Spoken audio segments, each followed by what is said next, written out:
I wanted to really understand what resilience means in these complex ecological systems, and one of the ways that I do so is by looking at the lens of science and how science intersects with various other sectors of our society. Hello, Asian Dispatch readers.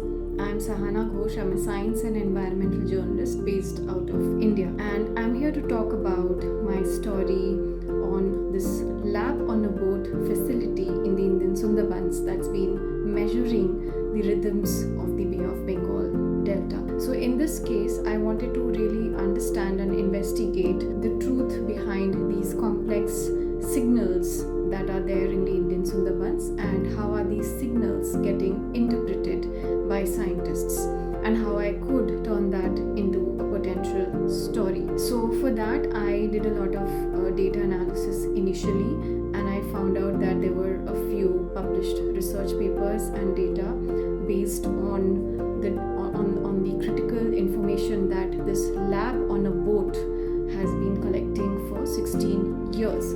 So I wanted to figure out how can resilience be measured, what are the tipping points, what are the thresholds, and are we assuming resilience of the mangroves.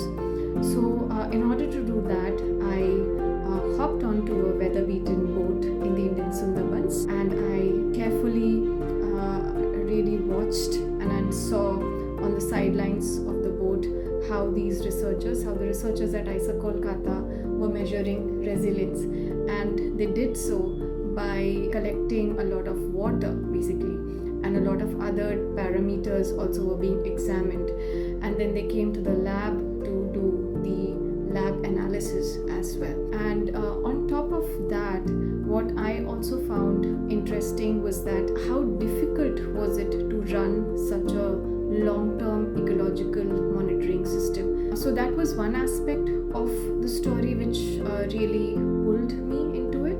The other aspect was coming back home with a lot of this experiential insights, and then looking at the data sets that had been compiled, looking at the study that had been done, looking at the analysis, looking at the interpretation, and weaving it together into a story. So it was a boots on the ground approach, but combined with a lot of desk approach where you had to look at the data, you had to see what these signals meant. And I also reached out to others for your comments as well, which is so integral in science journalism. So I hope you enjoy the story, and I also hope someday you get to go and look at how science is getting done in remote areas in India.